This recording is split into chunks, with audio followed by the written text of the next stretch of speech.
ప్రకటన గ్రంథము 6వ అధ్యాయము మొదటి వచనము నుండి చివరి వరకు అధ్యాయం పూర్తిగా చదువుదాం. ప్రభు సహాయంను బట్టి అవసరమైన సంగతులు ధ్యానం చేద్దాం. ఆ గొర్రెపిల్ల ఆ 7 ముద్రల్లో మొదటి దానిని విప్పినప్పుడు నేను చూడగా ఆ 4 జీవులలో ఒకటి రమ్ము అని ఉరుము వంటి స్వరముతో చెప్పుట వింటిని. మరియు నేను చూడగా ఇదిగో ఒక తెల్లని గుర్రము కనబడెను. దాని మీద ఒకడు విల్లు పట్టుకొని కూర్చుండి ఉండెను. అతనికి ఒక కిరీటం ఇయ్యబడెను. అతడు జయించుటకు బయలు వెళ్ళెను. ఆయన 2వ ముద్రను విప్పినప్పుడు రమ్ము అని 2వ జీవి చెప్పుట వింటిని. అప్పుడు ఎర్రనిదైన వేరొక గుర్రము బయలు వెళ్ళెను. మనుష్యులు ఒకరినొకడు చంపుకున్నట్లు భూలోకములో సమాధానము లేకుండా చేయుటకు ఈ గుర్రము మీద కూర్చున్న వానికి అధికారం ఇయ్యబడెను. మరియు అతనికి ఒక పెద్ద ఖడ్గం ఇయ్యబడెను. ఆయన 3వ ముద్రను విప్పినప్పుడు రమ్ము అని 3వ జీవి చెప్పుట వింటిని. నేను చూడగా ఇదిగో ఒక నల్లని గుర్రము కనబడెను. దాని మీద ఒకడు త్రాసు చేత పట్టుకొని కూర్చుండి ఉండెను. మరియు దేనారమునకు సేరు గోధుమలనియు దేనారమునకు 3 సేర్ల యవలనియు నూనెను ద్రాక్షరసమును పాడు చేయవద్దనియు ఆ 4 జీవుల మధ్య ఒక స్వరము పలికినట్టు నాకు వినబడెను. ఆయన 4వ ముద్రను విప్పినప్పుడు రమ్ము అని 4వ జీవి చెప్పుట వింటిని. అప్పుడు నేను చూడగా ఇదిగో పాండుర వర్ణము గల ఒక గుర్రము కనబడెను. దాని మీద కూర్చున్న వాని పేరు మృత్యువు. పాతాళలోకము వానిని వెంబడించెను. ఖడ్గము వలనను కరువు వలనను మరణము వలనను భూమిలో నుండి క్రూర మృగముల వలనను భూనివాసులను చంపుటకు భూమి యొక్క 4వ భాగము పైన అధికారము వారికి ఇయ్యబడెను.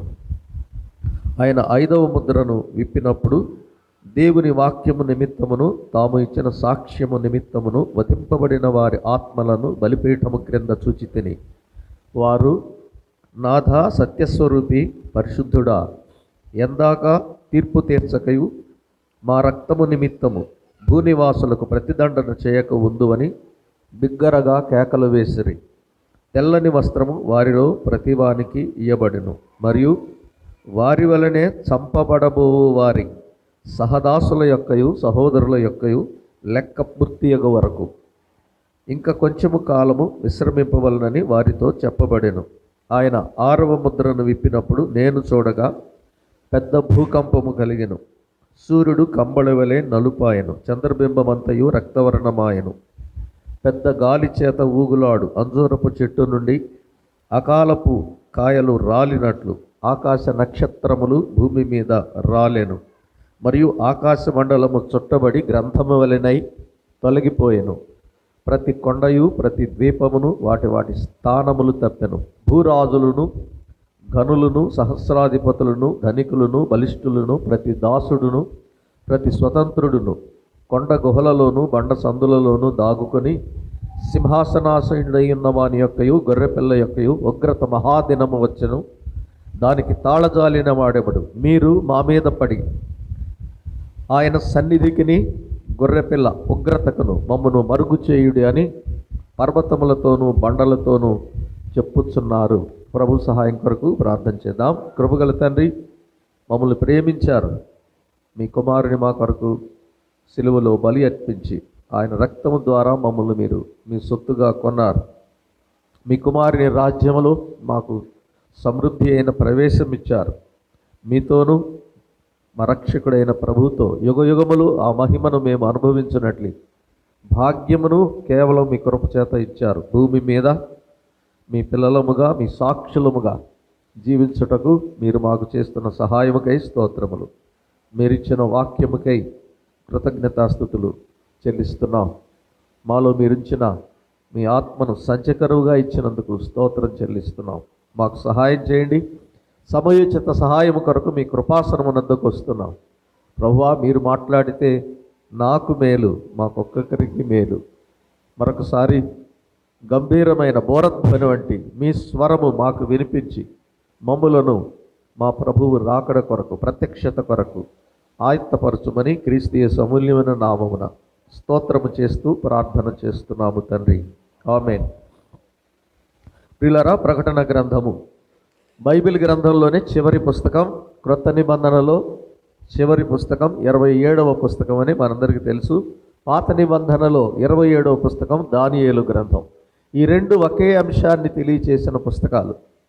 దానియేలుకు బయలుపరచబడిన చివరి సంగతులు, అంత్యకాల సంగతులు దేవుడు తిరిగి మరలా ఆయన శిష్యుడైన అపోస్తలుడైన యోహానుకు తన ఆత్మ ద్వారా, దూత ద్వారా ప్రభువే స్వయంగా బయలుపరిచాడు. ఈ రెండు గ్రంథాలు, దానియేలు ప్రకటన గ్రంథాల అంశమంతా ఒక్కటే, కాకపోతే కాలములు వేరు, వాటిని బయలుపరిచిన విధానం వేరు. దానియేలు గ్రంథంలో విషయాలన్నింటినీ దేవుడు ముద్ర వేశాడు.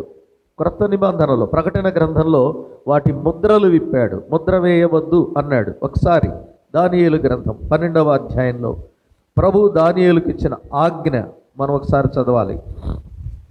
చాలా విషయాలు రెండింటికి పోలికలు ఉన్నాయి, నెరవేర్పులు ఉన్నాయి. వ్యక్తిగతంగా, కుటుంబముగా, సంఘముగా వచనం ధ్యానం చేస్తున్నప్పుడు అనేక విషయాలు ప్రభు మనకు నేర్పిస్తారు.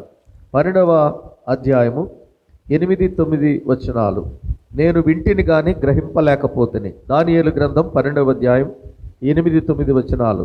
నేను వింటిని కానీ గ్రహింపలేకపోతేని, నా ఏలినవాడ వీటికి అంతమేమని నేను అడుగగా అతడు, ఈ సంగతులు అంత్యకాలము వరకు మరుగుగా ఉండునట్లు ముద్రింపబడినవి గనుక దానియేలు నీవు ఊరకుండుము అని చెప్పాను.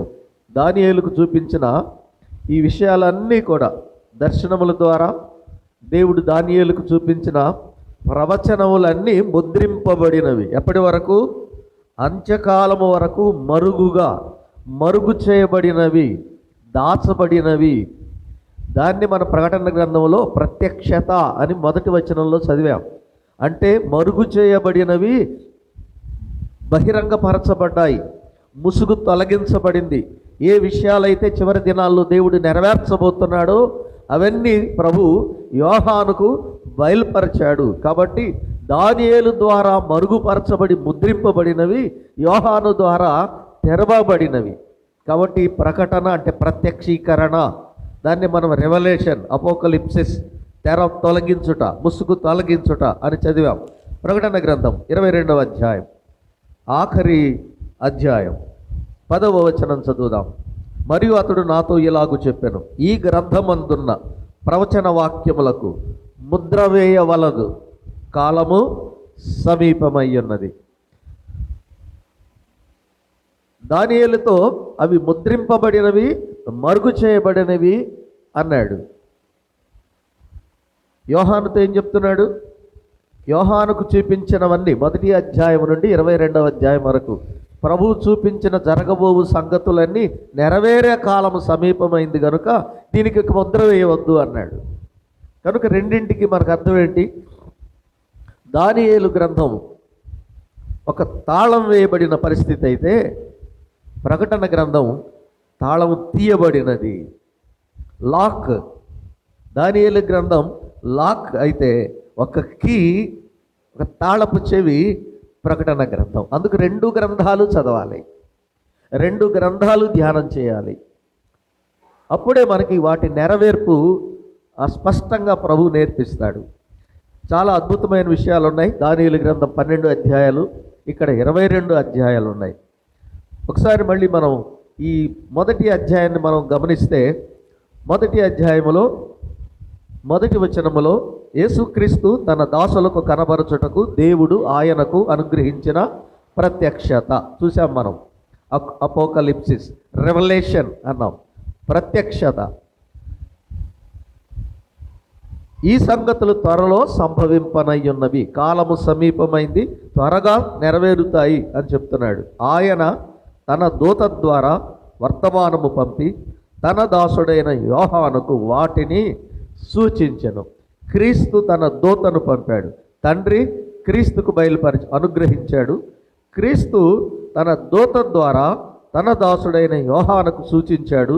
ఎవరి కోసమంటే తన దాసులకు కనబరచుటకు, అంటే క్రైస్తవులకు, సార్వత్రిక క్రైస్తవ సంఘానికి బయలుపరచడానికి దేవుడు దూత ద్వారా యోహానుకు సూచించిన విషయాలు. సూచన అంటే ఇవన్నీ సైన్స్ అంటాం. సైన్స్, గుర్తులు. ఇందులో మనం చూసాం మొదటి అధ్యాయంలో పద్మాసు ద్వీపంలో పరవాసిగా ఉన్న యోహాను ప్రభు దినమందు ఆత్మపూర్ణుడై ప్రభువును ఆరాధన చేస్తున్న సమయంలో ప్రభువు పరలోక సింహాసనము నుండి పద్మాసు ద్వీపంలోకి దిగివచ్చి ప్రత్యక్షమయ్యాడు.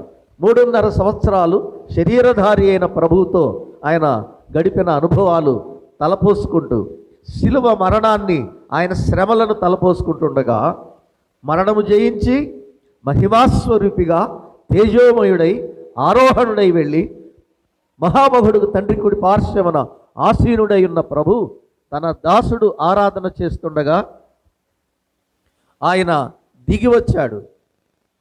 దిగివచ్చి ఇప్పుడు తాను ఏం చెప్పాలనుకున్నాడో అవి చెప్పాడు. మనం గమనించాలి. 7 సంఘములను చూపించాడు, 7 సంఘములకు సందేశాలు ఇచ్చాడు.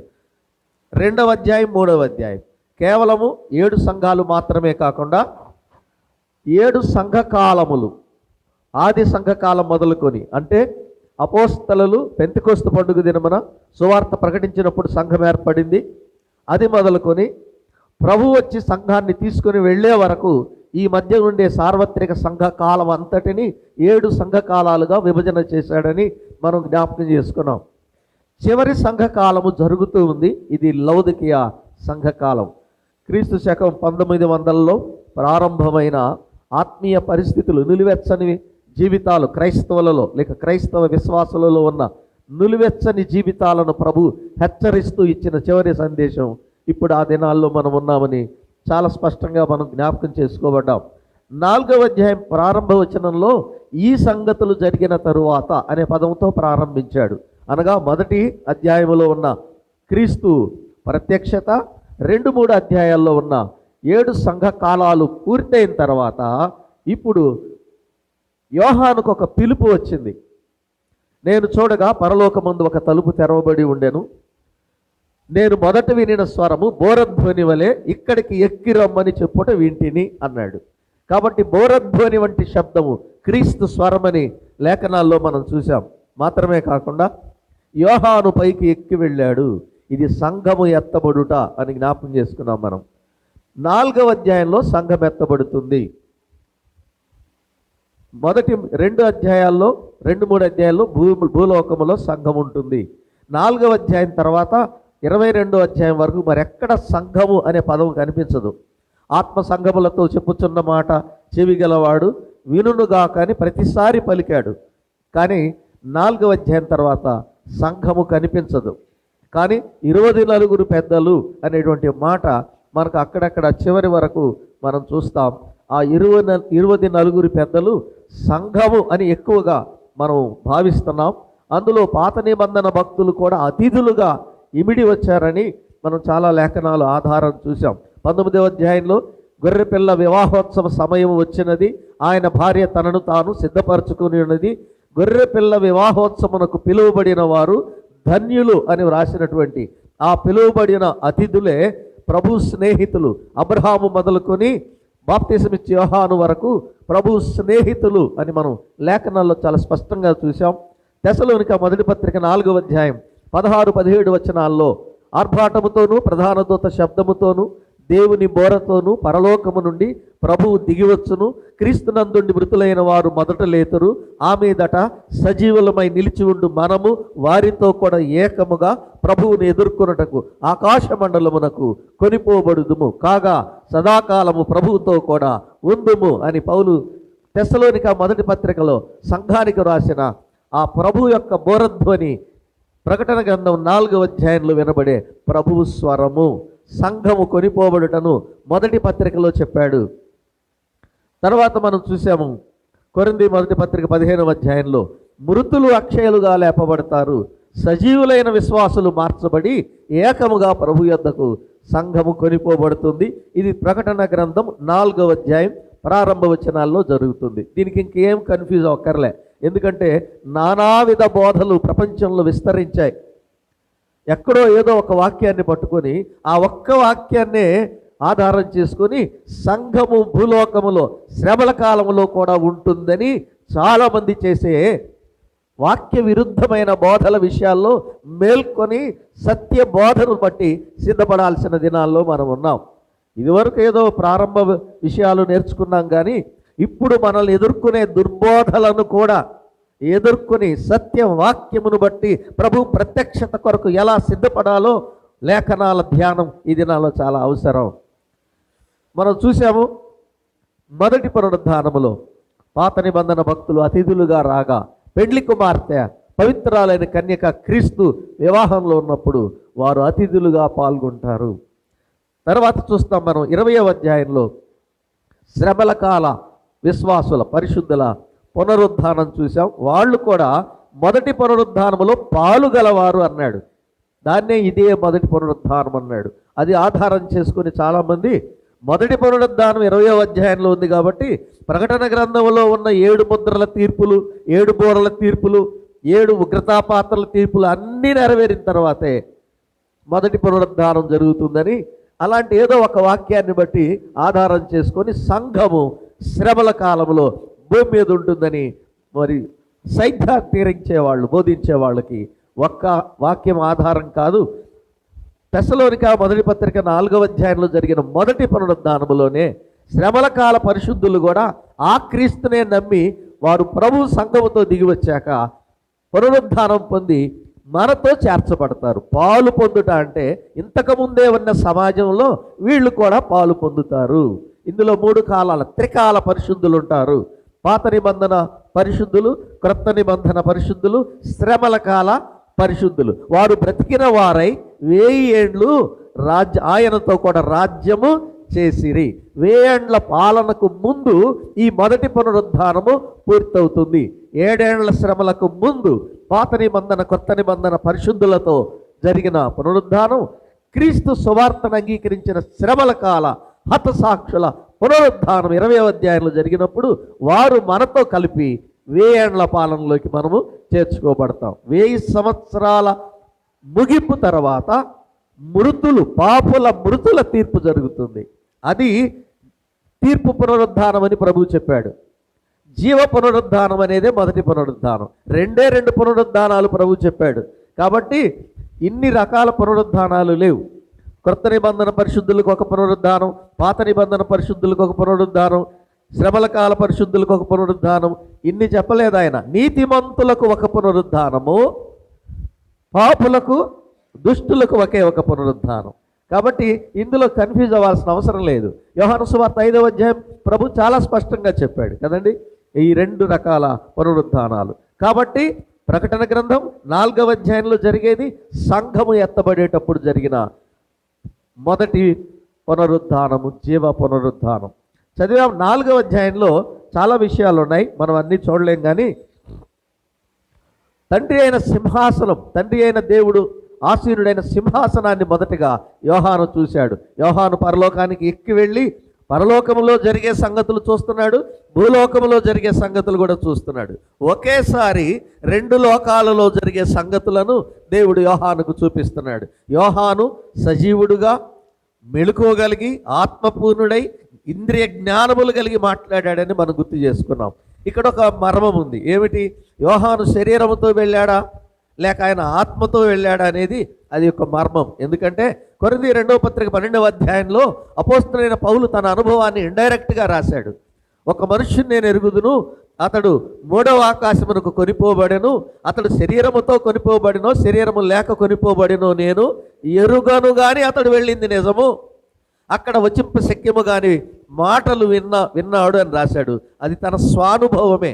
నాకు కలిగిన ప్రత్యక్షతలు అనేకము, నేను హెచ్చిపోకుండానట్లు అతిశయపడకుండానట్లు నా శరీరములో ఒక ముల్లుంచబడింది కనుక నేనే అని చెప్పుకోకుండా ఇండైరెక్ట్గా థర్డ్ పర్సన్ ఒక వ్యక్తి అని రాశాడు. అలాగైతే వినండి, రక్తమాంసములు దేవుని రాజ్యమును స్వతంత్రించుకొన నేరవు, కొరింథీ మొదటి పత్రిక 15వ అధ్యాయంలో. అలాగైతే రక్తమాంసముల శరీరముతో ఏ మనుష్యుడు పరలోకానికి ఎక్కి వెళ్ళడం సాధ్యము కాదు. ప్రభువు కూడా రక్తమాంసముల శరీరము సమాధి చేయబడి పునరుద్ధానం పొందిన తర్వాతే మహిమ శరీరంతో వెళ్ళాడు, కానీ రక్తమాంసముల శరీరంతో ప్రభు వెళ్ళలేదు. కాబట్టి పౌలు వెళ్ళినా యోహాను వెళ్ళినా వాళ్ళు ఆత్మ ద్వారా వెళ్ళిన వాళ్ళే. ఎందుకంటే ప్రభువుకు సాధ్యమే, అది ప్రభువుకు అసాధ్యమైందేమీ లేదు. కాబట్టి ఆయన ఎక్కి వెళ్ళి అనుభవాలు చూచాడు, విన్నాడు, రాశాడు. ఇది మనందరికీ ఒక బలమైన ఆధారం. మనకు ప్రతినిధిగా, సంఘానికి ప్రతినిధిగా యోహాను వెళ్ళాడు. అక్కడ తండ్రి అయిన దేవుడు, ఆయన సింహాసనము, 4 జీవులు, 24 పెద్దలు తండ్రిని ఆరాధించడం మొదటి అధ్యాయంలో యోహాను చూచాడు. ఇక్కడ మనం గమనించాలి, 4 జీవులు కెరూబులు అని మనందరికీ తెలుసు. 4 ముఖాలు క్రీస్తు లక్షణాలను తెలియచేస్తున్నాయి. ఇక్కడ నిలిచి మనం ఇంకా ధ్యానం చేసే సమయం లేదు, చాలామందికి తెలిసిన విషయాలే కాబట్టి. కానీ ఇక్కడ గమనించాల్సింది 24 పెద్దలు. ఎవరు వీరు అంటే చాలామంది సంఘము అని చెప్పేవారు ఉన్నారు. వాస్తవమే, 24 పెద్దల్లో సంఘం ఉన్నారు. కొంతమంది ఏమనుకుంటారంటే 24 పెద్దలంటే పాత నిబంధన యాజకులు అంటారు.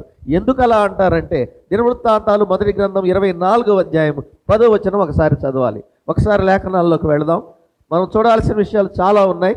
సాధ్యమైనంత త్వరగా అవసరమైన విషయాలు దేవుని ఆత్మ సహాయంతో మనం ధ్యానం చేయడానికి ప్రయత్నం చేద్దాం. దినవృత్తాంతాలు మొదటి గ్రంథం 24వ అధ్యాయం 4వ వచనం చదువుదాం. వారిని ఏర్పరచుటో ఈతామారు సంతతిలోని పెద్దల కంటే ఎలియాజరు సంతతి వారిలోని పెద్దలు అధికులుగా కనబడిరి గనుక ఎలియాజరు సంతతి వారిలో 16 తమ పితరుల ఇంటి వారికి పెద్దలుగాను, ఈతామారు సంతతి వారిలో 8 మంది తమ తమ పితరుల ఇంటి వారికి పెద్దలుగాను నియమింపబడిరి. 16, 8 ఎంత అయిందండి? 24 మంది. 10వ వచనం చదువుదాం, లేక 19వ వచనం. ఇశ్రాయేలీల దేవుడైన యెహోవా వారి పితరుడగు అహరోనుకు ఆజ్ఞాపించిన కట్టడ ప్రకారముగా వారు తమ పద్ధతి చొప్పున యెహోవా మందిరములో ప్రవేశించి చేయవలసిన సేవా ధర్మము ఈలాగున ఏర్పాటాయను. దావీదు కాలంలో ఈతామారు సంతతి వారిలో నుండి ఆయన తరుగా ఎలియాజరు సంతతి వారిలో నుండి మొత్తం 24 మంది యాజకులను 15 రోజులకు ఒకళ్ళు చొప్పున, 12 నెలలు కదా కాబట్టి వంతుల తారీగా. మనందరికి బాగా గుర్తు, లూకాసు వార్త మొదటి అధ్యాయంలో అబియా తరగతి అని చదువుతాం. ఎవరైనా? జకర్యా. తన వంతు వచ్చినప్పుడు తన సేవ ముగించి వెళ్ళినని చదువుతాం. ఎక్కడి నుంచి వచ్చింది ఆ వంతు? దావీదు ఏర్పాటు చేసిన వంతు. కాబట్టి 24 కుటుంబాలకు 24 యాజకులను ఏర్పాటు చేశాడు. వీళ్ళు నెలకిద్దరు చొప్పున గుడారములో సేవ చేస్తారు. దీన్ని ఆధారం చేసుకుని కొంతమంది ఈ పాత నిబంధన యాజకులు గోత్రానికి 2 చొప్పున అక్కడ ఉంటారు కనుక పెద్దలు అంటారు. కొంతమంది ఏమంటారు, పెద్దలనే మాట క్రొత్త నిబంధనలో సంఘములో ఉంది కాబట్టి సంఘమే 24 పెద్దలు అంటారు. 2 వాస్తవంగానే కనబడతాయి. కానీ పరలోక పట్టణం ఒక పాత నిబంధన భక్తులకో క్రొత్త నిబంధన విశ్వాసులకో దేవుడు సొంతం చేయలేదు. అందరి కొరకు ఒకే పట్టణం. ఒక విషయం మనకు తెలుసు,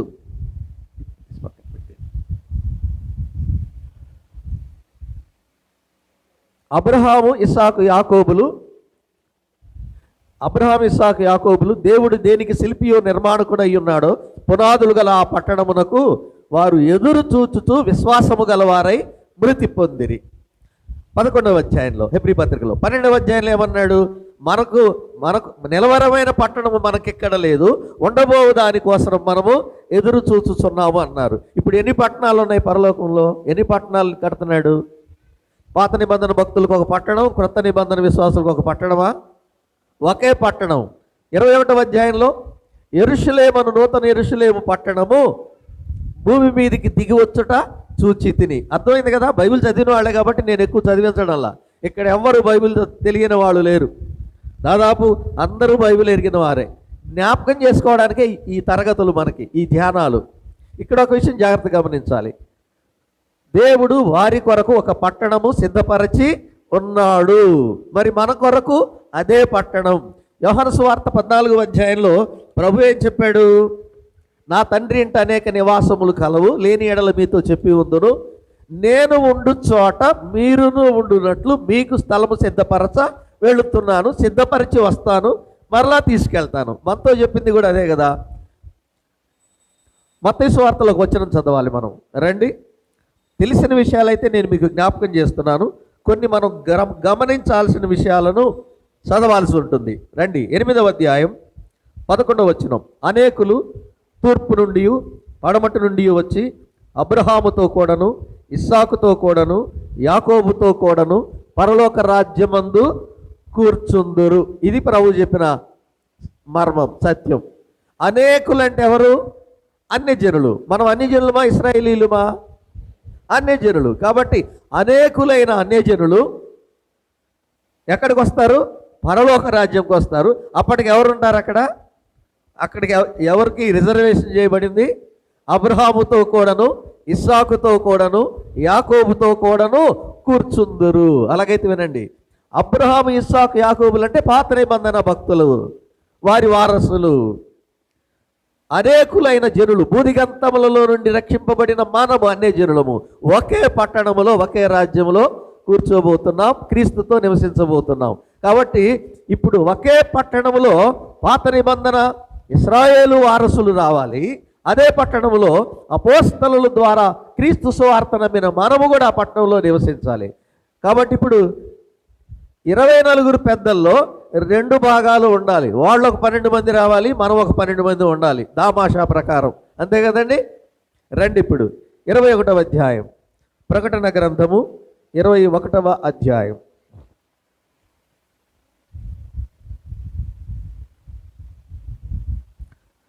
12వ వచనం.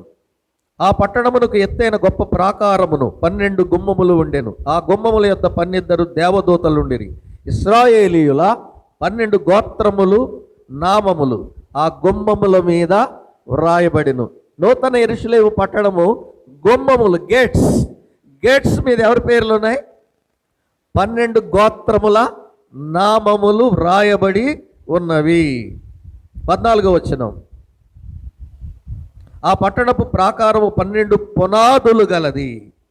ఆ పునాదుల పైన గొర్రెపిల్ల యొక్క 12 అపోస్తలుల 12 పేర్లు కనబడుచున్నవి.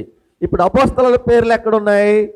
అదే పట్టణం యొక్క పునాదుల మీద ఉన్నాయి 12 అపోస్తలుల పేర్లు. 12 గోత్రాల పేర్లు ఎక్కడున్నాయి? ఆ పట్టణపు గుమ్మముల మీద ఉన్నాయి. ఇప్పుడు ఒకే పట్టణంలో 24 పేర్లు ఉన్నాయా లేదా? వీళ్ళే 24 పెద్దలు. ఒకే పట్టణం, ఒకే పౌరసత్వం, ఒకే క్రీస్తును నమ్మిన వారు, ఒకే మెస్సయ్య ద్వారా ఒక్క రాజ్యముగా చేయబడిన వారే 24 పెద్దలు. కాబట్టి మనల్ని సింహాసనాల మీద కూర్చోబెట్టి అబ్రహాము ఇస్సాకు యాకోబులు నేల మీద కూర్చోబెట్టడం. ఎవరన్నా మీరు అలా అనుకుంటే అనుకోండి. అందుకే ప్రభు చెప్పిన మాటలే మనకు ఆధారం. అందుకే చదివాం మనం మత్తయి సువార్తలో ప్రభు చెప్పిన మాట 8:11 చదివాం కదండి. అబ్రహాముతో కూడాను ఇస్సాకుతో కూడాను యాకోబుతో కూడాను అనేకులు తూర్పు నుండి పడమటి నుండి ఉత్తర దక్షిణములు భూదిగంతములను వచ్చి పరలోక రాజ్యమందు కూర్చుందురు. కాబట్టి ఆ 24 సింహాల మీద సింహాసనములు కూర్చున్న వారిలో ఆయన యందు మెస్సయా వస్తాడని నిరీక్షించిన పాత నిబంధన భక్తులకు గౌరవం ఇస్తాడు. క్రీస్తు శిలువ మరణాన్ని అంగీకరించిన మనకు ఆయన అదే గౌరవం ఇస్తాడు. 3:21 మనకు తెలుసు బాగా. నేను జయించి నా తండ్రి సింహాసనం ముందు కూర్చున్న ప్రకారము జయించు వానిని నా సింహాసనం ముందు కూర్చుండనిచ్చేదను.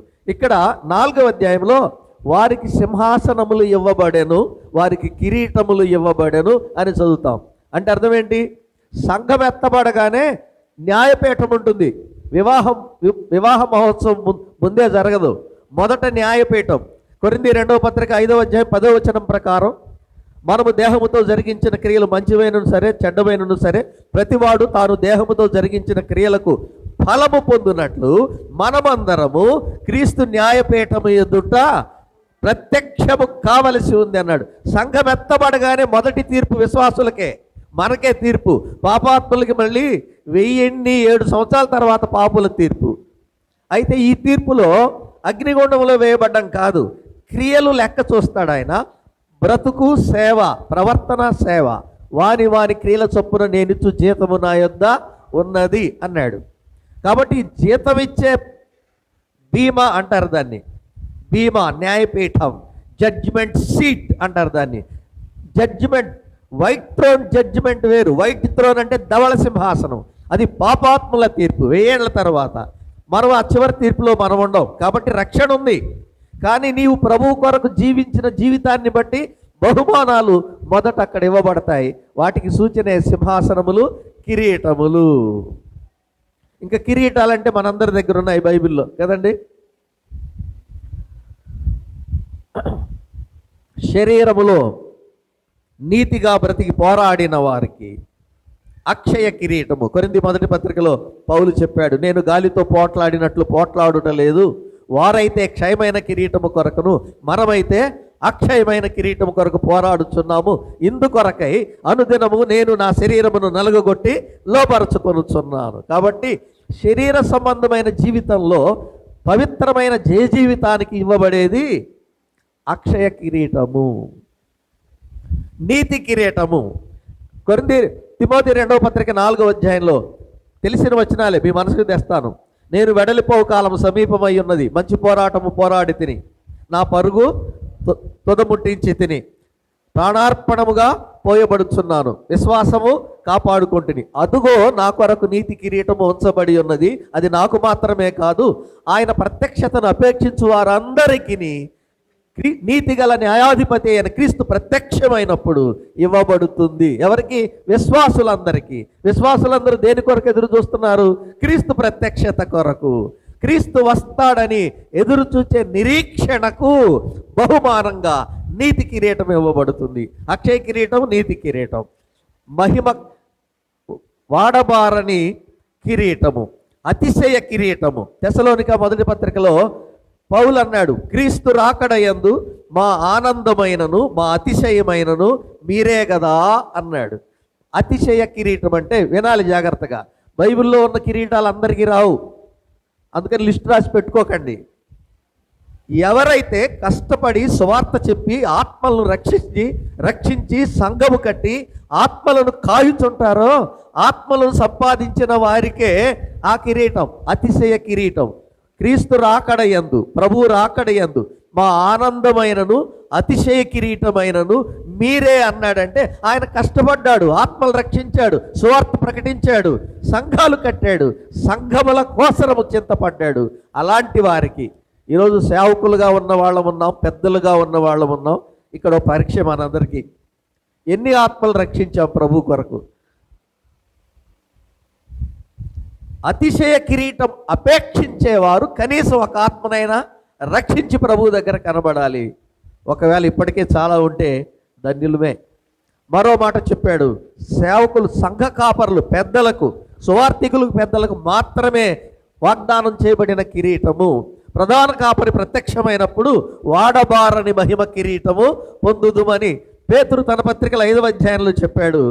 నమ్మకమైన సేవకులు, మందకు మాదిరిలుగా ఉండి మందను కాసి ప్రభువుకు లెక్క చెప్పేవారికి బహుమానం ఉంటుంది. కొంతమంది బాధ్యతారహితంగా సంఘాలు నడిపించే వారికి ఈ బహుమానం ఆశించే అర్హత లేదు. అందుకే తోటి పెద్దను, ప్రభు మహిమలో పాలివాడను, నేను కూడా మీతో పాటు ప్రధాన కాపరి కొరకు ఎదురు చూస్తున్నానని రాశాడు.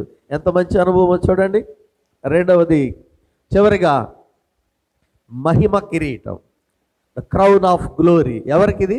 శోధన సహించువాడు ధన్యుడు, వాడు వాగ్దానము చేయబడిన జీవ కిరీటము పొందును. జీవ కిరీటము, క్రౌన్ ఆఫ్ లైఫ్.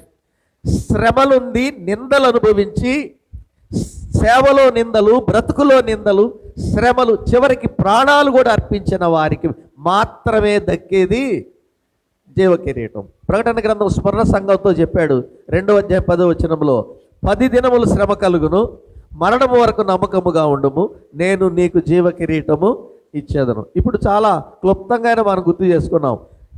సింహాసనములు, కిరీటములు ఇవి బహుమానముగా ఇవ్వబడ్డాయి. కానీ ఆరాధన చేసే సమయంలో వాళ్ళందరూ సింహాసనాలు మించి కిందికి దిగారు, కిరీటాలు తెచ్చి ఆయన పాదాల ముందు పడేశారు. ప్రభువా, నీవే మహిమ, ఘనత, ప్రభావములు పొందుటకు అర్హుడవు, మేము కేవలము నీ పాదముల యొద్ద ఆరాధించడానికి మాత్రమే పాత్రులమని ఈ 24 పెద్దలు ప్రభు పాదముల యొద్ద ఆరాధన చేయడం. తండ్రి ఆరాధన 4వ చూస్తాం. 5వ గొర్రెపిల్ల, వధింపబడినట్టున్న గొర్రెపిల్ల. యోహాను చూచి ఏడుస్తున్నాడు. దేని కొరకు? సింహాసనాసీనుడై ఉన్న తండ్రి చేతిలో 7 ముద్రలు గట్టిగా వేయబడిన ఒక పుస్తకం ఉంది, గ్రంథం. ఆ ముద్రలు విప్పుటకు యోగ్యుడు ఎవడను కనబడనందున నేను ఏడ్చుచుండగా ఆ పెద్దలలో ఒకడు, ఏడవకము, యోధా గోత్రపు సింహము, దావీదుకు వేరు చిగురైన వాడు జయము పొంది ఉన్నాడు, యోగ్యుడు, ఆయనే విప్పుతాడు అని అభయం ఇవ్వడం యోహాను విన్నాడు. ఆ గొర్రెపిల్ల ప్రభు అయిన క్రీస్తు. అప్పుడు 24 పెద్దలు సువర్ణ ధూపార్తులు పట్టుకుని ఆరాధన చేయడం ప్రారంభిస్తారు. 5వ అధ్యాయంలో పరలోకంలో మనకుండే ఒకే ఒక పని ప్రభువును ఆరాధించడం. ఇక్కడైతే ఆదివారమే ఆరాధన. కొంతమంది దానికి కూడా రారనుకోండి, ఇంకా అది వాళ్ళ ఇష్టం. కొంతమంది సగం అయిపోయిన తర్వాత వస్తారు, కొంతమంది నెలకు ఒక ఆదివారమో లేదా వారం మార్చి వారమో వస్తారు. పరలోకంలో అలా ఉండదు, నిత్యము ఆరాధన. అందుకు అనుభవమే ఇది. ప్రభు వచ్చు వరకు ఆయన మరణమును ప్రచురించుటకు దీనిని చేయుడి. Do this in remembrance of me. నన్ను జ్ఞాపకం చేసుకుంటూ నా మరణము బలిని మరువక నేను వచ్చే వరకు మీరు కృతజ్ఞతాస్తుతులు చెల్లించాలి. 5వ అధ్యాయం చాలా ప్రాముఖ్యమైంది. 4వ అధ్యాయంలో తండ్రి ఆరాధన, 5వ అధ్యాయంలో గొర్రెపిల్ల ఆరాధన. అక్కడ ఒక పాట పాడతారు వాళ్ళు. ఏమి పాట? నీవు వధింపబడిన వాడవై నీ రక్తమిచ్చి మమ్మును కొంటివి అన్నారు. ఆయా భాషలు మాట్లాడు వారిలో నుండి, ఆయా ప్రజల నుండి నీవు మమ్మును కొంటివి, మేము మీతో కూడా ఏలుదుమని వారు కొత్త పాట పాడుదురు. మళ్ళీ భూమి మీదకి వచ్చి 1000 ఏళ్ల పాలనలో నీతో కూడా మేము ఏలుబడి చేస్తాము, అట్టి భాగ్యము మాకు నీ రక్తమిచ్చి కొని ఇచ్చావని 24 పెద్దలు ఆరాధిస్తున్నారు. అలాగే కోట్ల కొలది దేవదూతలు ఆరాధన చేశారు, 4 జీవులు ఆరాధించారు, ప్రతి సృష్టము ఆరాధించారు. అనగా సృష్టిలోని ప్రతి వస్తువు తండ్రి అయిన దేవుని, ప్రభు అయిన క్రీస్తుని ఆరాధించడం 5వ అధ్యాయంలో చూస్తాం. అన్నింటికంటే ముఖ్యమైనది ఏంటి చెప్పండి? ఇప్పుడు ఆరాధన. ఇక్కడ ఎంత అనుభవం రావాలో చూడండి. ఇంకా ఆరాధన నిర్లక్ష్య వాళ్ళ గురించి ఏం చెప్తాం? నిర్లక్ష్యం చేసే వాళ్ళ గురించి కృతజ్ఞతాస్తుతి. ఆరాధన అంటే రొట్టె రసం కాదు, అది జ్ఞాపక చిహ్నాలు. కృతజ్ఞత హృదయంలో నుంచి రావాలి. నీవు వధింపబడ్డావు, నీ రక్తం ఇచ్చావు, మమ్మల్ని కొన్నావు, మమ్మల్ని తండ్రి అయిన దేవునికి ఒక రాజ్యముగా, యాజకులుగా చేసితివి.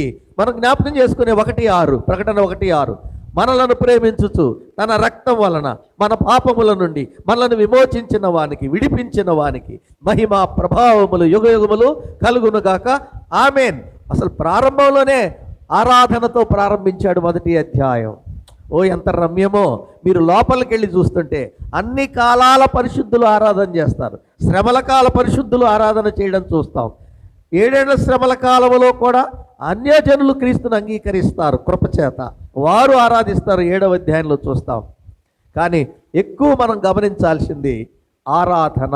పరలోకం అంటే ఆరాధించే స్థలం. ఆరాధింపబడే తండ్రి కుమారుల సమక్షములో మనం ఉండబోతున్నాం. అందుకొరకు సిద్ధపడాలి.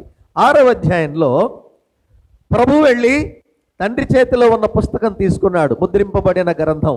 7 ముద్రలు గట్టిగా వేయబడ్డాయి. మొదటి ముద్ర విప్పినప్పుడు ఒకసారి చదువుదాం రండి.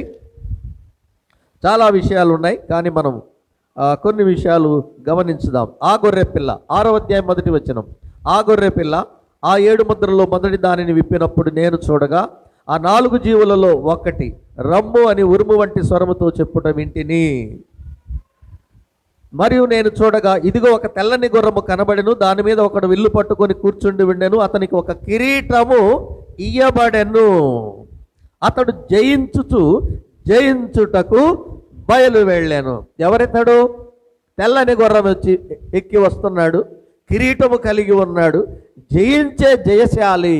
కొంతమంది వెంటనే ఏమంటారంటే తెల్ల గుర్రము శాంతికి గుర్తు కదా, సమాధానానికి గుర్తు, కిరీటము గలవాడు రాజు, జయించువాడు ఇంకెవరున్నారు? క్రీస్తు తప్ప అని, ఇతడే క్రీస్తు అని ప్రకటిస్తున్నారు. ఒక్క విషయం మనసు గమనించండి. క్రీస్తు ఎప్పుడు వచ్చాడు? 4వ అధ్యాయంలో వచ్చాడు. సంఘాన్ని తీసుకెళ్ళడానికి వచ్చిన ప్రభువు మళ్ళీ ముద్రలు విప్పడానికి ప్రత్యేక ముద్ర విప్పింది ఆయనే, మళ్ళీ గుర్రం ఎక్కి వచ్చింది కూడా ఆయనేనా? ఎలా సాధ్యం?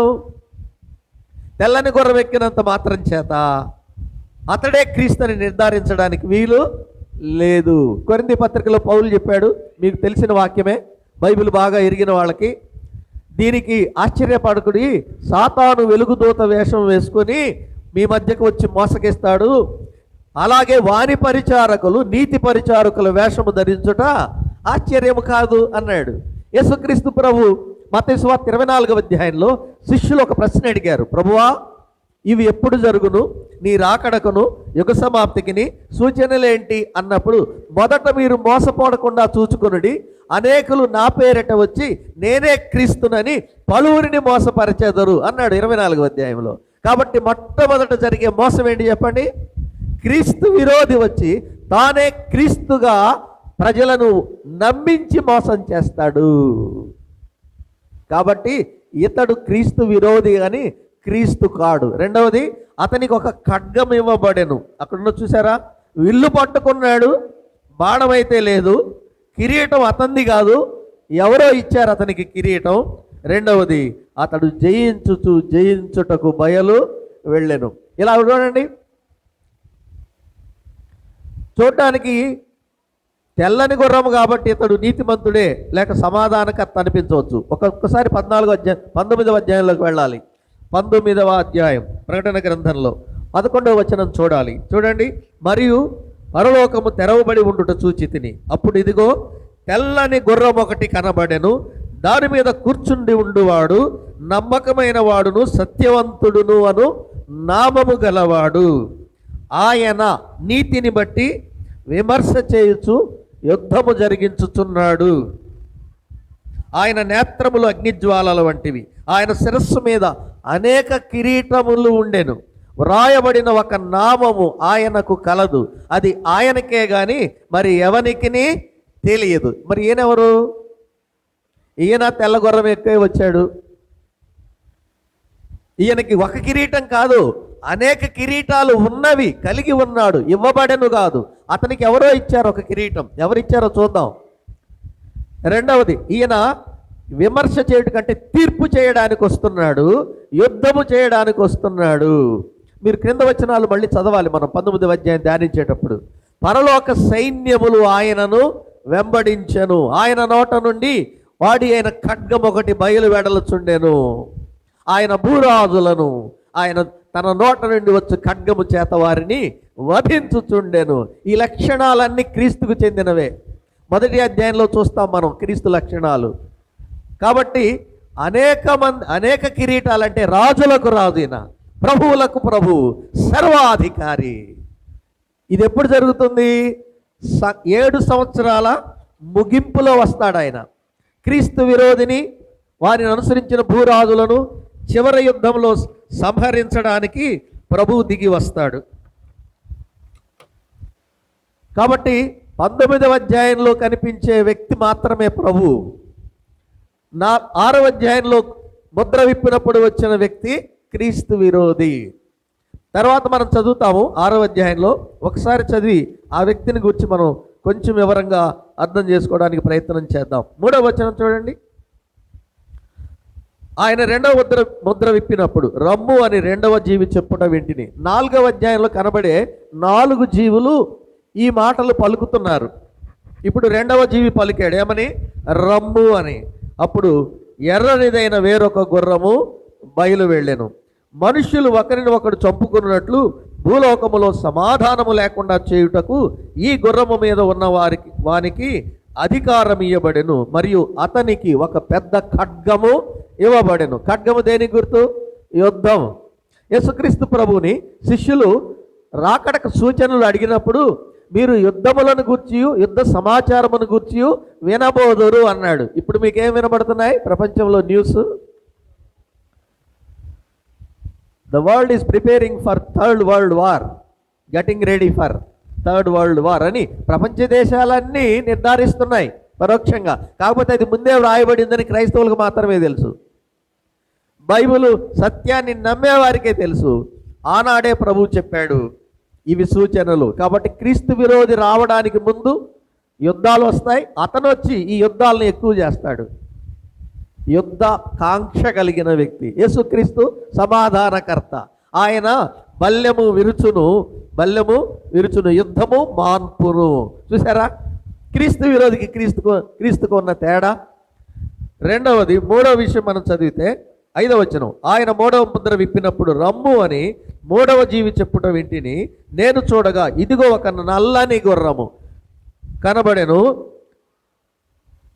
దాని మీద ఒకడు త్రాసు చేత పట్టుకొని కూర్చుండి వెండెను. మరియు దేనారమునకు 1 సేరు గోధుమలనియు దేనారమునకు 3 సేరులు యవలు అనియు నూనెను ద్రాక్షారసమును పాడు చేయవద్దు అనియు ఆ 4 జీవుల మధ్య ఒక స్వరము పలికినట్టు నాకు వినబడెను. నలుపు కరువుకు గుర్తు. లేవీకాండము విలాపవాక్యంలో రాస్తాడు, మా దేహములు బొగ్గువలే నలుపెక్కినవి, క్షామముతో మేము క్షీణించిపోయామన్నాడు. క్షామం అంటే కరువు.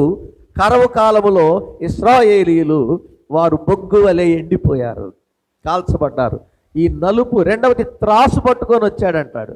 అంటే రేషన్ ప్రకారము ఆహారం ఇవ్వబడుతుంది ప్రపంచం అందరికీ. యుద్ధాలు జరిగాయి అంతకుముందు రోజుల్లో, పంటలు నాశనం అయిపోయాయి, ఎక్స్పోర్ట్ ఇంపోర్ట్స్ ఆగిపోతాయి, రవాణా ప్రపంచ దేశాల మధ్య రాకపోకలు ఆగిపోతాయి. కాబట్టి ఆహార కొరత ఏర్పడుతుంది. లేవీకాండంలో 26వ అధ్యాయం 26లో రాశాడు. ద్వితీయోపదేశకాండం 28వ అధ్యాయంలో రాశాడు. మీరు వ్యక్తిగతంగా చదవండి, బైబిల్ తీసి అర్థమవుతుంది. ముందే చెప్పాడు దేవుడు, మీరు నా ధర్మశాస్త్రమును మీరినలా ఇదిగో ఈ తీర్పులన్నీ పంపిస్తా అని అప్పుడే ధర్మశాస్త్రంలో చట్టంలో పెట్టాడు. పీనల్ కోడ్, ఏ నేరానికి ఏ శిక్షో ముందే రాసి పెట్టాడు. క్రీస్తును సిలువేసింది ఎవరు? వాళ్ళే. క్రీస్తు సువార్తను తిరస్కరించింది ఎవరు? వారే. యెహోవాను విసర్జించింది ఎవరు? వారే. యెహోవా ధర్మశాస్త్రం అతిక్రమించింది ఎవరు? వారే. కాబట్టి సంఘం ఎత్తబడిన తర్వాత భూమి మీద మిగిలి ఉండేది ఇశ్రాయేలీలు. వారికి రాబోయే ప్రతిదండన దినములే ఈ శ్రమలు. అందుకు అన్ని రాజుకు అప్పగిస్తాడు ఆయన. గమనించండి, ఈ కరువు దినాల్లో ప్రజలకి ఆహారము దొరకదు. తూనిక చొప్పునే ఆహారం ఇవ్వబడుతుంది. రెండో మాట, ద్రాక్షరసమును నూనెను పాడు చేయవద్దు. ఇది కూడాను ప్రపంచ దేశాల నుంచి వచ్చే ఈ ఎక్స్పోర్ట్స్ ఇంపోర్ట్స్ తక్కువగా ఉంటాయి కనుక సద్వినియోగం చేసుకోవాలనే హెచ్చరిక ఉంది. ఇది కరువును సూచిస్తుంది. 4వ వచనం చదవాలి. అంటే 4వ ముద్ర 7వ వచనం, ఆయన 4వ ముద్రని విప్పినప్పుడు రమ్ము అని 4వ జీవి చెప్పుట వింటిని. అప్పుడు నేను చూడగా ఇదిగో పాండుర వర్ణము గల ఒక గుర్రము కనబడెను. దాని మీద కూర్చున్న వాని పేరు మృత్యువు. పాతాళ లోకము వానిని వెంబడించెను. ఖడ్గము వలనను, లెక్క పెట్టుకోండి, ఖడ్గము వలనను, కరువు వలనను, మరణము వలనను. మరణం అనే దగ్గర 7 అని ఉంటుంది. క్రింద ఫుట్ నోట్లు ఏముందో చూడండి. తెగుళ్ళు. ఆల్రెడీ తెగుళ్ళు 2020 నుంచి మొదలైనవి. ఇంకా చెప్పాలంటే కోవిడ్-19 నుంచి మొదలైనవి. మళ్ళీ ఇప్పుడు వింటున్నారు శుభవార్తలు. ఇవేం కొత్త కాదు, ఐగుప్తులోనే మొదలుపెట్టాడు. వాటన్నింటికి సుప్తావస్థ ఉంటుంది, నిద్రావస్థ ఇస్తుంటాడు. విత్తనాలు పంట కాలంలో భూమిలో పడతాయి, గడ్డి విత్తనాలు. మళ్ళీ వర్షాకాలంలో మొలుస్తాయి. ఎవరు నాటం గడ్డి విత్తనాలు. మరి ఇన్నాళ్ళు ఎక్కడున్నాయి? నిద్రావస్థలో ఉంటాయి, మట్టిలో. తొలకరి వర్షపు వాసనకి ఆ మట్టిలో ఉన్న విత్తనాలు సంవత్సరం తర్వాత మొలుస్తాయి. వైరస్లు కూడా అంతే. తెగుళ్లను దేవుడు రిజర్వ్ చేసి పెట్టాడు. ఆయన ఇష్టమైనప్పుడు వాటికి జీవం ఇస్తాడు. అవి మనుషుల మీద దేవుని తీర్పు నెరవేరుస్తాయి. ఐగుప్తులో విన్నాం కదా 10 తెగుళ్ళు, మళ్ళీ రాబోతున్నాయి 7 సంవత్సరాల్లో. ఇది కొత్త ఏం కాదు. దేవుడు యెహోవా యొక్క దైవత్వాన్ని ధిక్కరించిన దేశాలను, తన ప్రజలను కూడా తెగుళ్లతో నాశనం చేశాడు. మళ్ళీ క్రీస్తు శిలువ సువార్తను ధిక్కరించి అంగీకరించని భక్తిహీన ప్రపంచం మీదకి మళ్ళీ అవే తీర్పులు రాబోతున్నాయి. ఇక్కడ చాలామంది ఉన్నారు ఇంకా క్రీస్తుని అంగీకరించని వాళ్ళు. చూడాలనుకుంటే సువార్తకు లోబడకండి. తప్పించుకోవాలంటే క్రీస్తుని అంగీకరించండి. అందుకొరకే ప్రభు జ్ఞాపకం చేస్తున్నాడు. అర్థమవుతుందా మీకు? తెగులు అన్నాడు. చూడండి, 4 విషయాలు చెప్పాడు. భూమిలో నుండి క్రూర మృగముల వలనను భూనివాసులను చంపుటకు భూమి యొక్క 4వ భాగం పైన అధికారము వారికి ఇవ్వబడను.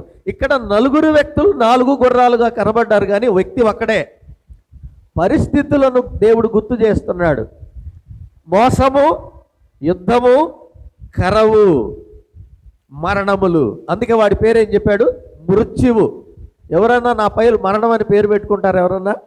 హెబ్రీ పత్రిక 2:14 ఏంటి చెప్పండి? మరణము యొక్క బలము గలవాడు. చూడండి వాడి బిరుదులు ఎలాగున్నాయో. అబద్ధమునకు జనకుడు, నరహంతకుడు. 8వ అధ్యాయం 44 వచనంలో ప్రభు చెప్పు, ఆది నుండి వాడు నరహంతకుడు. కాబట్టి వాడి పేరే మృత్యువు. చావనే చావరని చెప్పి మరణం తెచ్చిపెట్టినవాడు. 7 శ్రమల కాలములో మరణాలు ఎక్కువ ఉంటాయి. కారణం ఏంటి? సహజ మరణాలు కాదు, తీర్పుల వలన మరణించడం.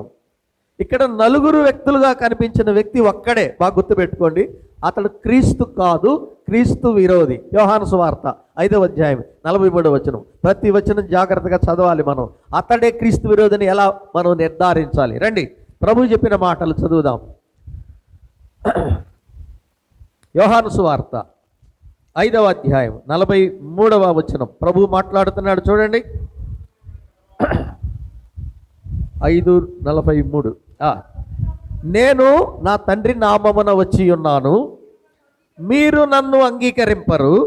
మరి ఒకడు తన నామమున వచ్చిన ఎడల వానిని అంగీకరింతురు. ఎవరితో చెప్పాడు ఈ మాట? ఇశ్రాయేలీలతో, యూదులతో కదండి. నేను తండ్రి నామమున వచ్చాను, మీరు నన్ను అంగీకరించడం లేదు. కానీ వేరొకడు వస్తాడు, తన నామమున వస్తాడు. మీరు ఎవరిని అంగీకరిస్తారు? క్రీస్తు కాని క్రీస్తుని, క్రీస్తు విరోధి. అర్థమైంది మీకు? ఇశ్రాయేలీలు విడవబడి సంఘం వెళ్ళిన తర్వాత ఒక వ్యక్తి క్రీస్తు చేసిన అద్భుతాలు సూచక్రియలు చేస్తాడు, ప్రపంచాన్ని నమ్మిస్తాడు. మత్తయి సువార్త 24వ అధ్యాయంలో చెప్పాడు, సూచనలు అద్భుత కార్యములు సూచక్రియలు చేస్తాడు. ఇదిగో అరణ్యములో ఉన్నాడు అని చెప్పినను నమ్మకుడి, గదిలో ఉన్నాడని చెప్పినను నమ్మకుడి.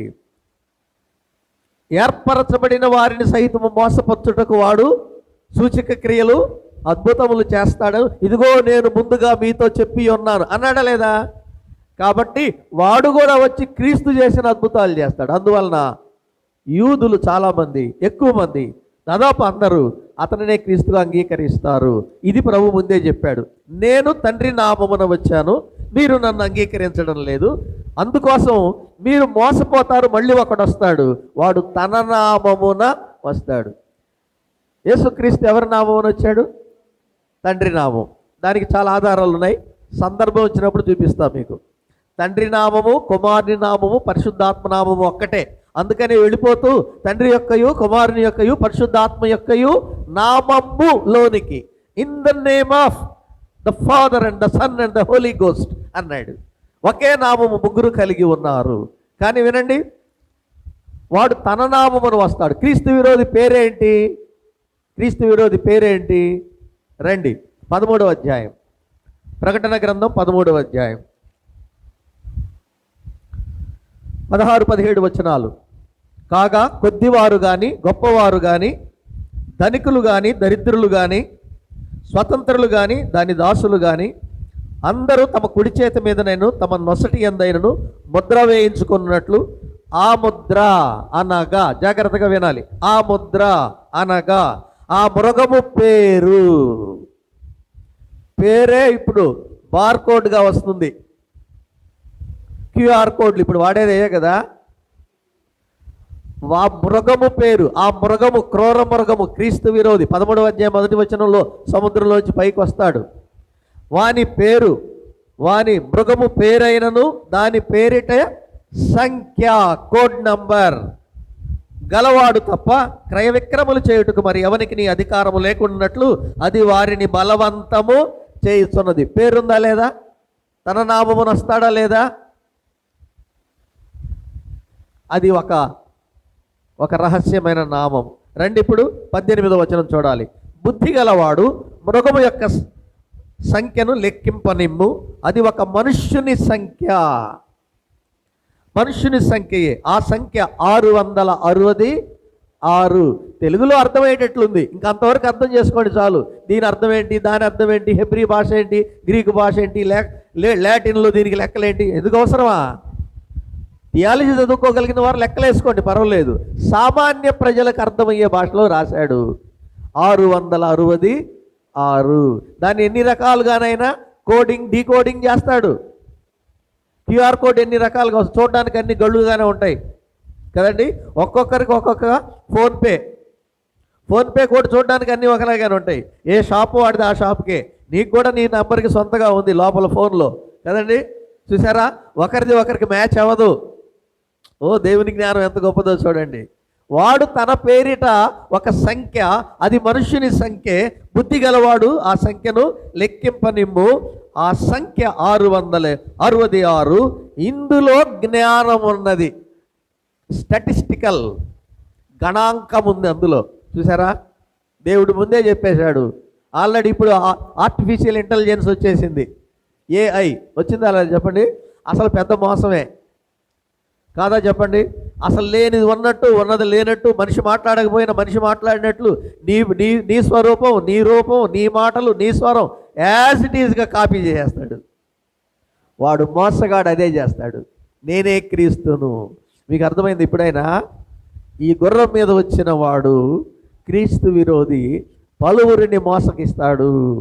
యూదులు మోసపోయి అతనికి లోబడతారు. ఇతనిని గూర్చి తెస్సలోనిక 2వ పత్రిక 2వ అధ్యాయం, దానియేలు గ్రంథంలో కూడా అతని ప్రస్తావన ఉంది. చూద్దాం, గమనించుదాం. పౌలు ఎలా చెప్పాడో చూడండి. ఎలా గుర్తుపట్టాలి ఇతన్ని? తెస్సలోనికలకు రాసిన 2వ పత్రిక 2వ అధ్యాయం 1వ వచనం నుండి కూడా చదువుదాం. ఎందుకంటే ఇది ప్రభు వచ్చినప్పుడు, అంటే క్రీస్తు సంఘముతో దిగి వచ్చినప్పుడు క్రీస్తు విరోధి, సంఘము తీసుకొని వెళ్ళినప్పుడు క్రీస్తు విరోధి బయటకు వస్తాడు. సంఘం వెళ్ళిన తర్వాత 2వ అధ్యాయం, తెస్సలోనికలకు రాయబడిన 2వ పత్రిక 2వ అధ్యాయం. సహోదరులారా, ప్రభువు దినము ఇప్పుడే వచ్చి ఉన్నట్టు ఆత్మ వలనైనను మాటల వలనైనను మా యొద్ద నుండి వచ్చినదని చెప్పిన పత్రిక వలనైనను ఎవడైనా చెప్పిన ఎడల మీరు త్వరపడి చెంచల మనస్కులు కాకుండా వలననియు బెదరకొండ వలననియు మన ప్రభు అయిన యేసుక్రీస్తు రాకడను బట్టి, వినండి మాట, క్రీస్తు వస్తాడు, మనము ఆయన యొద్ద కూడుకొనుటను బట్టి. ఆయన రావాలి, మనమందరం ఆయన యొద్ద కూడుకోవాలి. ఆ తరువాతే ప్రభు దినము అన్నాడు. ఇక్కడ రాకడ వేరుగా చెప్పాడు, ప్రభు దినం వేరుగా చెప్పాడు. ఇక్కడ చెప్పిన ప్రభు దినము the day of the Lord, Lord's day వేరు. ప్రభు దినము తెలుగులో తర్జుమా చేసిన అసలు మూలంలో ప్రభు దినం అంటే ఆదివారాన్ని ప్రస్తావించాడు 1వ అధ్యాయంలో. ప్రభు దినమందు నేను ఆత్మవశుడనై ఉంటిని. ఇక్కడ చెప్పింది ఏంటి? ప్రభు ప్రత్యక్షమగు దినము, మనుష్య కుమారుడు ప్రత్యక్షమగు దినము. అది ఎప్పుడు ప్రత్యక్షం అంటే అర్థమేంటి? అందరికీ కనబడేటట్లు రావడాన్ని ప్రత్యక్షత అంటారు. లోకానికి కనబడకుండా సంఘానికి మాత్రమే తెలిసేదాన్ని రాకడా అంటాం. ఈ రెండు చాలా తేడా ఉంది. ఎక్కడి వరకు వస్తాడు? సంఘం కోసం వచ్చినప్పుడు ఆకాశ మండలం వరకే వస్తాడు, ప్రపంచం చూడదు. మనం వెళ్ళి ప్రభువుని చూస్తాం. కానీ 7 సంవత్సరాల శ్రమలు ముగిసిన తర్వాత ప్రభువు సంఘముతో దిగి వస్తాడు. అప్పుడు చూస్తారు ప్రజలు. అది ప్రత్యక్షత. ర్యాప్చర్ 4వ అధ్యాయంలో జరుగుతుంది. రెవల్యూషన్ 19వ అధ్యాయంలో జరుగుతుంది. ప్రకటన గ్రంథంలో రెండింటికి తేడా ఉంది. అర్థమైందా? 1:7 చెప్పండి. ఇదిగో ఆయన మేఘారూఢుడై వచ్చుతున్నాడు, ప్రతి నేత్రము ఆయనను చూచును, ఆయనను పొడిచిన వారును చూతురు, భూజనులందరూ ఆయనను చూచి రొమ్ము కొట్టుకొందురు. అవును, ఆమేన్. చూసారా, భూజనులందరూ చూచేది ప్రత్యక్షత. ఆయన భూమి మీదకి వచ్చినప్పుడు. అది ఇప్పుడే ఇంకా సంభవించదు. మీరు ఆందోళన పడవద్దు. అంటే కొంతమంది బయలుదేరారు, క్రీస్తు వచ్చేసాడు, వెళ్ళిపోయాడు, మనం అందరం విడవబడ్డాం. ఇప్పటికీ చాలామంది చెప్తున్నారు శ్రమల కాలం జరుగుతుందని బోధించేవాళ్ళు. కొంతమంది అయితే 1000 ఏళ్ల పాలన జరుగుతుందని బోధిస్తున్న వారు ఉన్నారు. అర్థమవుతుందా మీకు? ఎంత చక్కగా ఉంది. మీరు చంచల మనస్కులు కావద్దు, ఆయన రాకడ యందు మనం ఆయన యొద్ద కూడుకుంటాము. ఆ తరువాతే క్రీస్తు విరోధి పాలన. ఇప్పుడు రండి, తెస్సలోనిక 2వ పత్రిక 2వ అధ్యాయం 3వ వచనం. మొదట భ్రష్టత్వము సంభవించి నాశన పాత్రుడుకు పాప పురుషుడు బయలుపడితే గాని ఆ దినము రాదు. ఆ దినము పాప పురుషుడు బయలుపడిన తర్వాత ఆ దినము. ఏ దినము? క్రీస్తు సంఘముతో భూమి మీదకి వచ్చి క్రీస్తు విరోధిని, భూరాజులను హార్మగిద్దోను యుద్ధంలో వారిని నాశనం చేసే రోజు యుద్ధము జరిగించుచు విమర్శ చేయడానికి ఆయన తెల్లని గుర్రం ఎక్కి అనేక కిరీటాలు ధరించి ఖడ్గము పట్టుకొని యుద్ధము చేయ రీతిగా వస్తాడని 19వ అధ్యాయం 11వ వచనంలో చదివిన ఆ సంభవము క్రీస్తు విరోధి కాలం అయిపోయిన తర్వాత వస్తాడు. మొదట భ్రష్టత్వం సంభవించాలి ప్రపంచంలో. భ్రష్టత్వం అంటే 2 రకాలు, జాగ్రత్తగా వినండి. శరీర భ్రష్టత్వం ఇప్పుడు ప్రపంచంలో విస్తరించిపోయింది. ఏమన్నా అర్థమవుతుందా కొంచెం అన్నా? ఎందుకు అర్థం కాదు? అరిచేతిలోనే ఉంటే ప్రపంచం అంతా.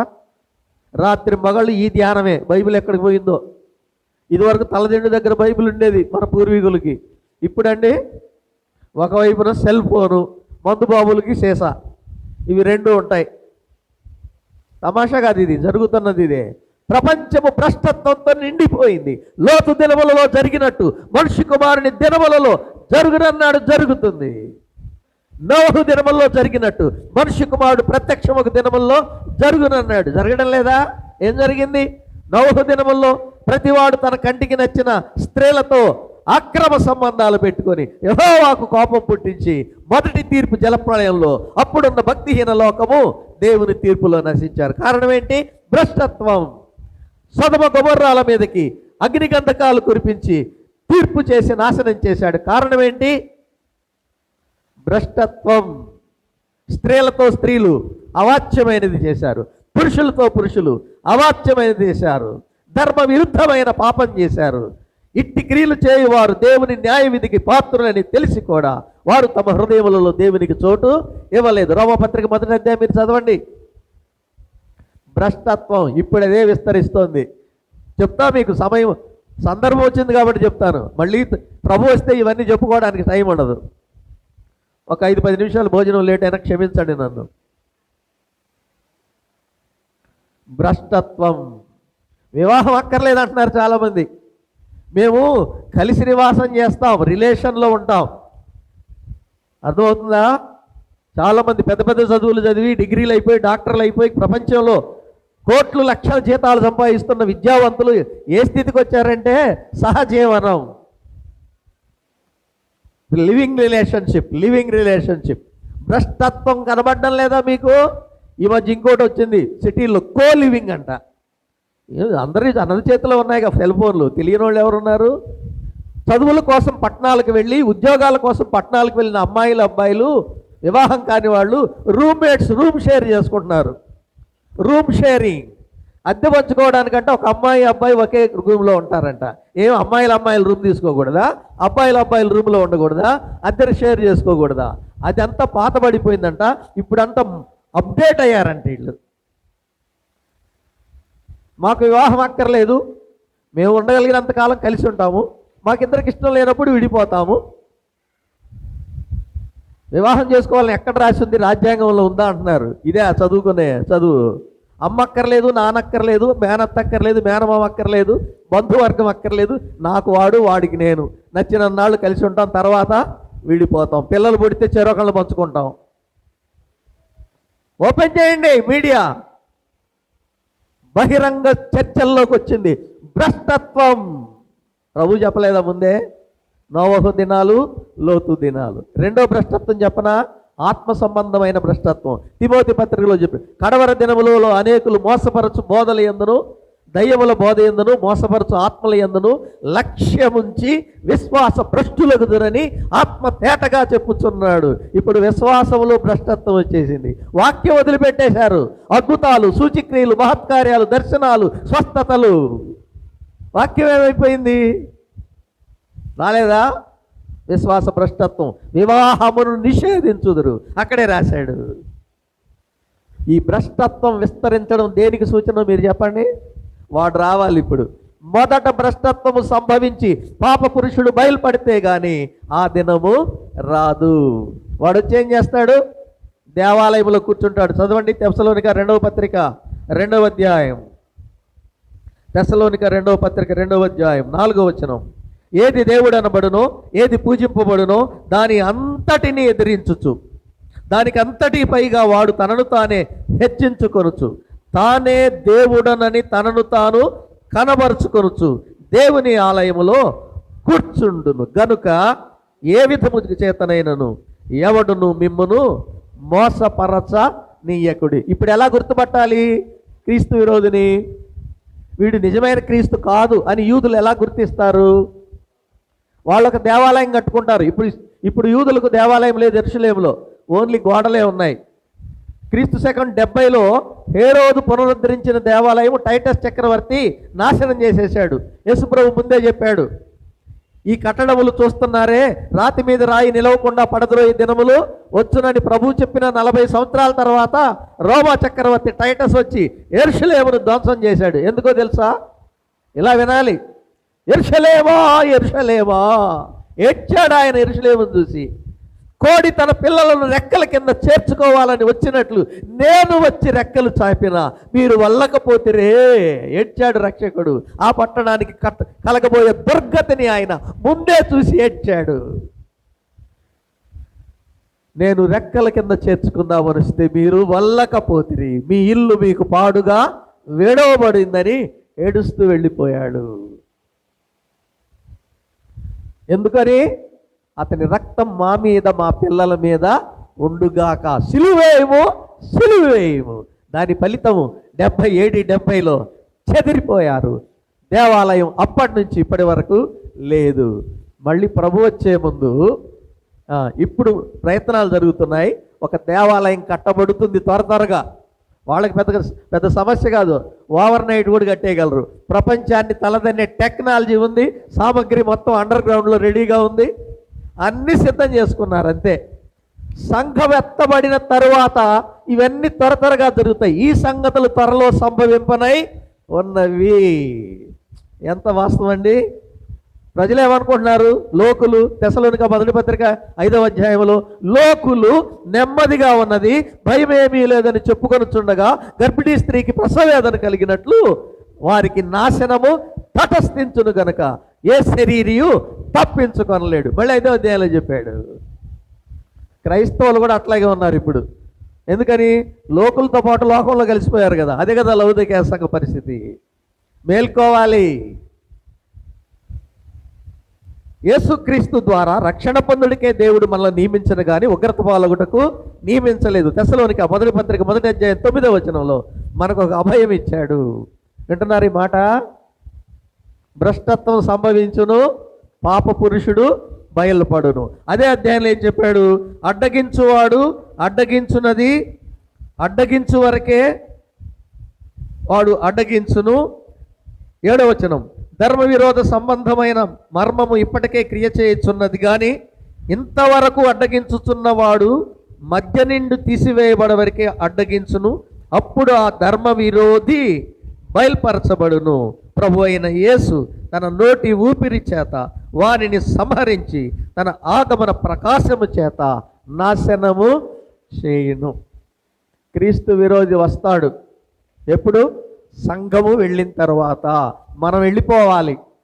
అడ్డగించేది 2 శక్తులు.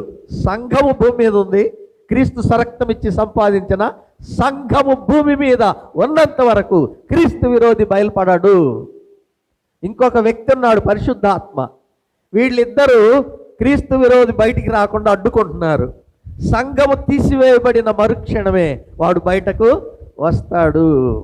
మత్తయి సువార్త 24:15లో ప్రభు చెప్పాడు, ప్రవక్త అయిన దానియేలు ద్వారా చెప్పబడిన హేయ వస్తువు పరిశుద్ధ స్థలమందు నిలుచుట మీరు యూదులు చూడగానే యోదయలో ఉండువారు కొండలకు పారిపోవలెను అన్నాడు. సృష్ట్యాది మొదలు అట్టి శ్రమ కలగలేదు, ఇక ముందు కలగబోదు. గర్భిణులకును పాలియని వారికి శ్రమ అని చెప్పాడు. అదే మహాశ్రమ. దానియేలు ద్వారా చెప్పబడిన హేయ వస్తువు అంటే ఈ క్రీస్తు విరోధి తన ప్రతిమను తీసుకెళ్ళి వీళ్ళు కట్టుకోబోతున్న నూతన ఆలయంలో ప్రతిష్ఠిస్తాడు. ఇది దానియేలు గ్రంథం 9వ అధ్యాయం 27వ వచనంలో. ఒక్క వచనం చదివి ఇప్పటికి ముగించడానికి ప్రయత్నం చేద్దాం రండి. ప్రవచన నెరవేర్పు ఎంత గొప్పదో చూడండి. దానియేలు గ్రంథం 9వ అధ్యాయం 27వ వచనం. క్రీస్తు విరోధిని అతడు 1 వారము వరకు అనేకులకు నిబంధన చేయును, అర్ధవారమునకు బలిని నైవేద్యమును నిలిపివేయును. ఎవరెతడు? పై వచనం చదవండి. విమ్మట ఏమీ లేకుండా అభిషిక్తుడు నిర్మూలము చేయబడును. రాసుకోండి ఈ మాట. వచ్చునట్టి రాజు. దానియేలుకు చెప్పిన క్రీస్తు విరోధి పేరు వచ్చునట్టి రాజు. కొంతమంది క్రీస్తు అనుకుంటున్నారు ఆ పేరు. అది క్రీస్తుకు సంబంధించింది కాదు. వచ్చునట్టి రాజు, చదవండి. వచ్చునట్టి రాజు యొక్క ప్రజలంటే అతని అనుచరులు పవిత్ర పట్టణమును పరిశుద్ధ ఆలయమును నశింపజేసేది క్రీస్తు అనుచరులు కాదు కదా. కాబట్టి వచ్చినట్టు రాజు అతని అనుచరులు పరిశుద్ధ పట్టణాన్ని ఆలయాన్ని అపవిత్రం చేసి నాశనం చేస్తారు. అంటే ఇప్పుడు చదివా, మీకు అర్థమైందా? తెస్సలోనిక 2వ పత్రిక 2వ అధ్యాయంలో వాడు తానే వచ్చి పరిశుద్ధ స్థలంలో కూర్చుంటాడు, తన ప్రతిమ ప్రతిష్ఠిస్తాడు, హేయమైనది అని ప్రభు చెప్పాడు మత్తయి 24:15లో. విగ్రహము యెహోవాకు హేయము. క్రీస్తు విరోధి తన విగ్రహాన్ని ప్రతిష్ఠిస్తాడు యెరూషలేము దేవాలయములో. ప్రతి వాడు వాడి ముద్ర వేయించుకోవాలి, మొక్కాలి, లేకపోతే శిరచ్ఛేదనము, చెరసాల, కొనుటకు, అమ్ముటకు, తినుటకు, త్రాగుటకు, పసిపిల్లలకు పాలు, ఇంటికి కరెంటు, నీళ్లు, ఉద్యోగాలు ఏమీ ఉండవు. వాడి ముద్ర వేసుకుంటేనే భూమి మీద బ్రతకడం. అపవిత్రం చేస్తాడు. అప్పుడు యూదులు అరణ్యాల పాలై వెళ్ళిపోతారు. ఇది ఇశ్రాయేలీయులకు ఆపద దినము, యాకోబు వంశస్థులకు ఆపద దినము. ఇర్మియా గ్రంథంలో చెప్పాడు, అయినను వారి దానిలో నుండి తప్పింపబడుదురు. ఏమనుకుంటున్నారో క్రీస్తు విరోధి పరిపాలన అంటే? క్రీస్తు రాజ్యం మాకు అక్కర్లేదండి, క్రీస్తు విరోధి పాలన బాగున్నట్టుంది అనుకుంటే మారు మనసు పొందకండి, రక్షణ పొందకండి, మీ ఇష్ట ప్రకారం మీరు జీవించండి. ప్రభు వచ్చేది ఖాయమే. ఇదిగో నేను త్వరగా వచ్చుచున్నాను, దొంగవలే వచ్చుచున్నాను, మెళుకువగా ఉండి జాగ్రత్త పడుడి, నేను మీ కొరకు సిలువ వేయబడ్డాను, మొదటి వాడను కడపటి వాడను, మృతుడనైతిని కానీ ఇదిగో యుగయుగముల వరకు జీవించుచున్నాను, ఇదిగో త్వరగా వచ్చుచున్నానని ప్రకటించుచున్నాడు. ఏం చెప్పాలి మనం? ప్రభు అయిన యేసు త్వరగా రమ్ము. అవును, ఆమేన్. ప్రార్థన చేద్దాం.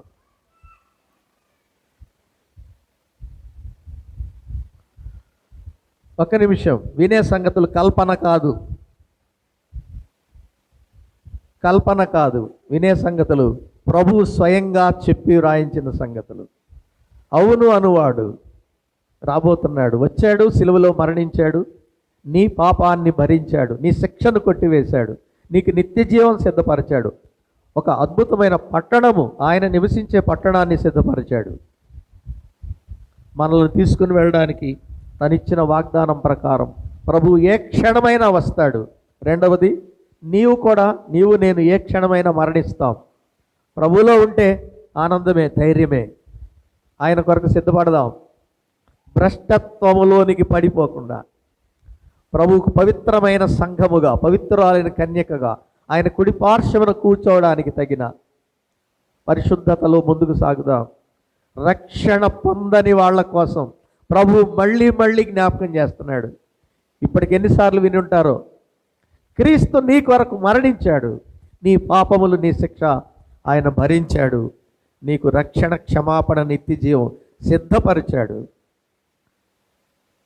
ఇన్ని వాక్యాలు, ఇన్ని మాటలు విని కూడా హృదయాన్ని కఠినపరుచుకుంటే, ఇంత గొప్ప రక్షణ నిర్లక్ష్యం చేస్తే రాబో ఉగ్రతను తప్పించుకున్నటకు నీకు బుద్ధి చెప్పడానికి మళ్ళీ ప్రభువు రాడు. కృపామయుడా, భ్రష్టత్వం విస్తరిస్తోంది, తన వస్త్రము కాపాడుకునేవాడు ధన్యుడు. మమ్మల్ని మేము, మా విశ్వాసమును, మా పరిశుద్ధతను కాపాడుకొని మీకు ఇష్టలుగా అనుదినము మీ రాకడ కొరకు, మీ ప్రత్యక్షత కొరకు అపేక్షించుటకు నాయన జాగరూకులుగా మమ్మల్ని సిద్ధపరచుమని క్రీస్తు నామమున స్తుతించి ప్రార్థిస్తున్నాము తండ్రి. ఆమేన్.